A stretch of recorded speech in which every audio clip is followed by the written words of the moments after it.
Welcome to the special edition of the Consumer Finance Podcast and Payment Pros. I'm Taylor Jess, an associate in Troutman Pepper Locke's Consumer Financial Services Regulatory Practice, and I'll be your guest host for today's episode. Today, we're going to be giving you another installment of our special highlight series on point-of-sale finance, where we will discuss issues related to financing goods and services in the medical and dental spaces. But before we jump into that topic, let me remind you to visit and subscribe to our blogs, troutmanfinancialservices.com and consumerfinancialserviceslawmonitor.com. And don't forget about all of our other podcasts. We have the FCRA Focus, all about credit reporting, the Crypto Exchange, about crypto and digital assets. We have Unauthorized Access, which is our privacy and data security podcast, and of course, Moving the Metal, our auto finance podcast. All of those are available on all popular podcast platforms. Speaking of those platforms, if you like this podcast, please let us know. Leave us a review on your podcast platform of choice and tell us how we're doing. Now, as I said, today's episode is another in our special highlight series on point-of-sale finance. Here I'm joined by my colleagues Jason Kober, Brent Horde, and Aaron Whaley to talk about medical and dental financing, both from the consumer financial services perspective and the medical dental perspective. Brent, do you want to kick us off by outlining some of the things we need to consider about information sharing and HIPAA that are related to the financing of medical and dental procedures? Yep, definitely. I think there are a couple avenues where HIPAA comes into play. And really at the outset of any financing kind of transaction, you need to understand what the purpose is and what data is involved. In most cases, if you start just within a dental clinic and somebody is swiping a credit card or you're processing payment through a website portal, more often than not, that is not a HIPAA regulated transaction, as a one-time payment. I think that's an important distinction. So if it is simply a credit card payment to pay a balance going to a third-party payment processor, the payment processor typically isn't going to be a business associate. There is an exception for these one-type payment transactions. What you want to be careful about with these from a HIPAA perspective is if you're working with a third party that processes payments and does other things. So if they are helping with claims, if they're helping with coding, if they're providing back some kind of analytics or other reporting, that's outside the scope of that one-time payment transaction and could very well be in scope for HIPAA. So you want to be careful about the scope of services on those one-time payment transactions. The other piece that's becoming much more prevalent today is actual financing.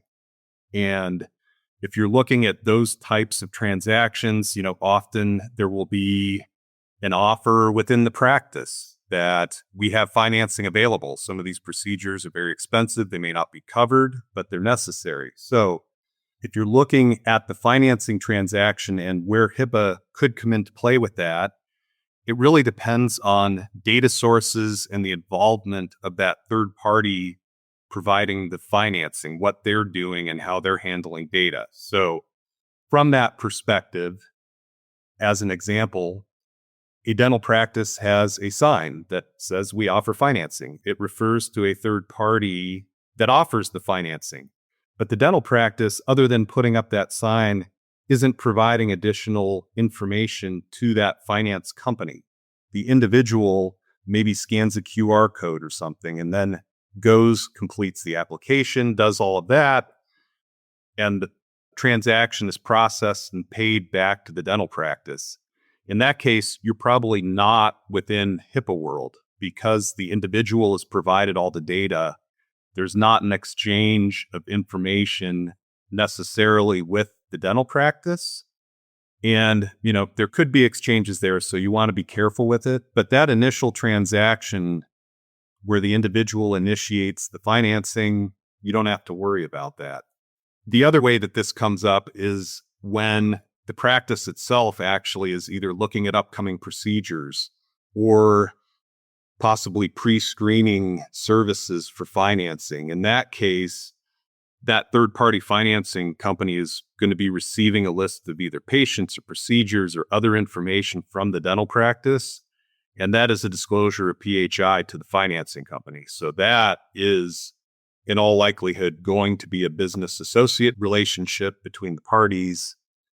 And you would want to make sure that you have the proper contracts and everything in place. So, I mean, really, a lot of these transactions are very fact specific. I kind of briefly walked through a few examples, but I think the message here is that the devil is in the details. And depending on how you want to set up that relationship, you can make it happen. There are different ways to structure these arrangements. So you can either address it as a HIPAA type of transaction or take steps to stay outside of HIPAA, depending on what you want to do. It's different for every practice.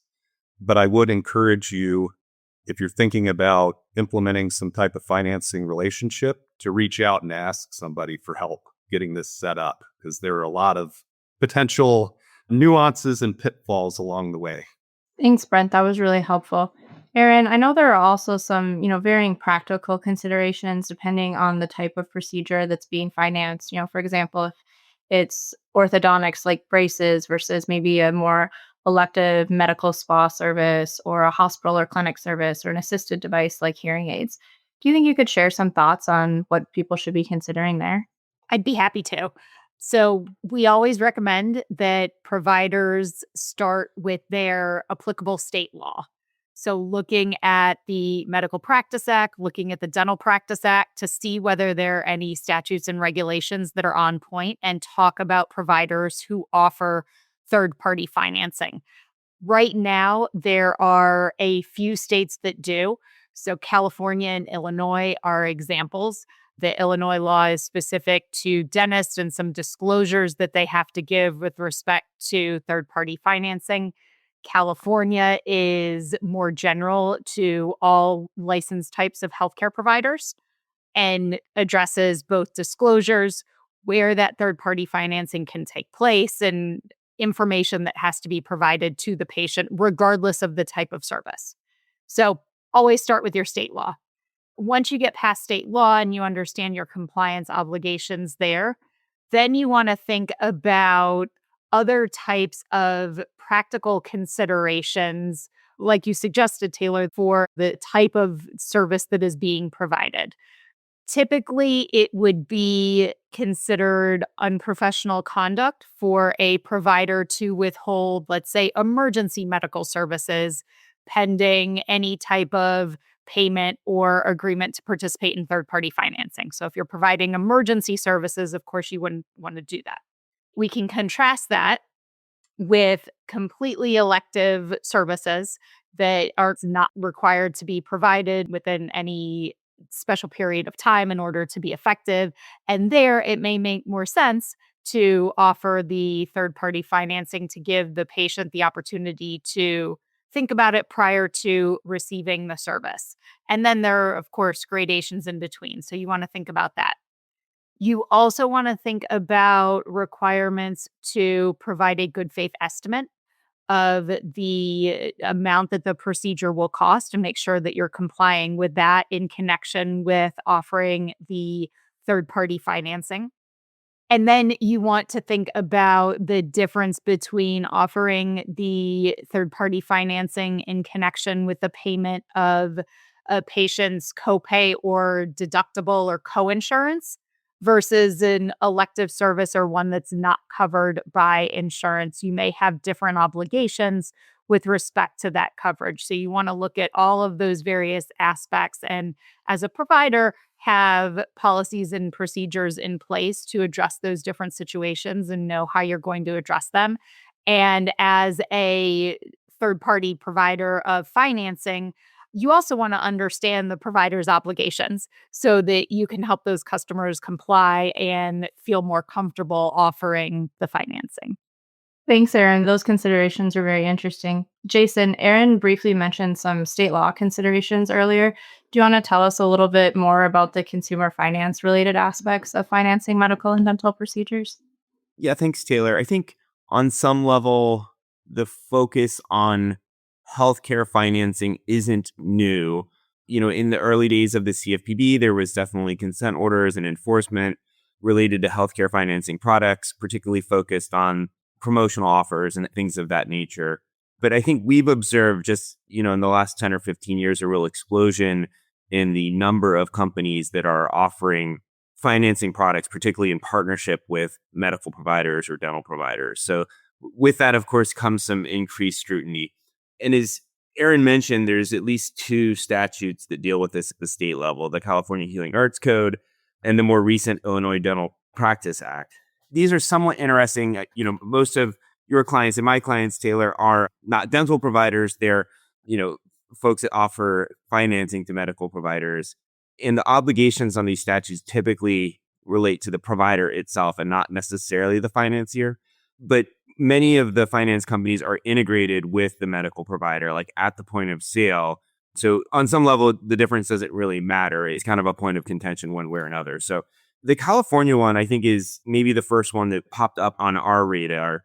And generally speaking, the main thing in that integration that I think creates difficulties, and this goes hand in hand with what Aaron and Brent were talking about, like who's passing information to whom and where, but you can't complete the application on behalf of the patient. So there's some additional hurdles in sort of implementing your traditional credit waterfall in California. So if you're a medical practice that works in multiple states, or you're a finance provider that works in multiple states, when you get to California, you really need to pay close attention there. And then it also broadly prohibits deferred interest promotions and doesn't allow charges 30 days in advance. So getting back to some of those early concerns that the CFPB had, it's kind of codified those in California. And then more recently in Illinois, this statute became effective, I think, January 1st last year. Mirrors California, but it's really only focused on dental, so it doesn't have other healthcare implications to it. It takes a broader stance than the California statute does. It goes so far as to say you can't arrange financing. So not just completing the application, you can't arrange. In theory, I think there's supposed to be regulations to help us understand what arrange means, but to my knowledge, they haven't been implemented. It also prohibits promoting financing during treatment. Maybe that's sort of self-explanatory on some level. It gives some fairly crazy examples, like, when someone is under anesthesia, you're not supposed to enter into financing with them. So maybe that's just a best practice, even if you're not a dental practice in Illinois. And then there's certain required disclosures, particularly around, promotional offers and things of that nature. But it is kind of interesting how both of these statutes have mirrored each other on some level. And I'm always curious if anyone else is going to implement similar ones. But in that vein, New York has also had a series of statutes that can apply broadly to consumer finance transactions in the context of healthcare. So one of those is that you're generally not allowed to pay before services are provided. No completing the application. That seems to ring through on all of these. Can't require a card to be on file or pre-authorized for treatment. And then there's certain disclosures, again, notifying patients about the risks of using a credit card or financing obligations. So most of, what we've talked about here, Taylor, is in the context of sort of application and origination, but there has been a focus on servicing and collections as well. I think a lot of folks that follow this industry are aware of the CFPB's proposed rule on, no furnishing medical. That's been struck down, but that isn't to say that the states aren't picking up where the CFPB lost, so I think that's something people should continue to monitor. It's a state-by-state issue. There's obviously implications of preemption with the FCRA. So I think that's something to keep an eye on as it develops in the next year or two. And then just broadly speaking, I think states are interested in creating restrictions on collections and debt sales and servicing obligations generally in the context of medical debt. So a hot button topic there as well. Thanks, Jason. Seems like, no matter what type of financing we're talking about, there's a lot going on the state law front. So as we're wrapping up here, are there any thoughts you all want to leave us with regarding hot topics or key issues that you're seeing a lot of these days in the medical and dental financing space? Well, I think from my discussion, I, talked a lot about HIPAA, but there are various state health data privacy laws and general privacy laws that are out there. So really needs to be a holistic view. One of the hot things that we've seen right now is an explosion in demands and lawsuits related to tracking technologies on websites. And this applies in a general sense, but particularly if you have payment portals or other things where your patients are logging in and providing information, whether it's payment or other things, you have two parts of your website, an unauthenticated area, which is where you just like go to the landing page and look at different things. You also have authenticated parts, which would be like a payment portal. So somebody's entered credentials to get in there. There has been an explosion of these demands and lawsuits related to wiretapping type allegations that third-party pixels that I've seen are tracking people without their consent. So I did want to mention that. It is just in the last 3 or 4 months, we've seen a lot of action there.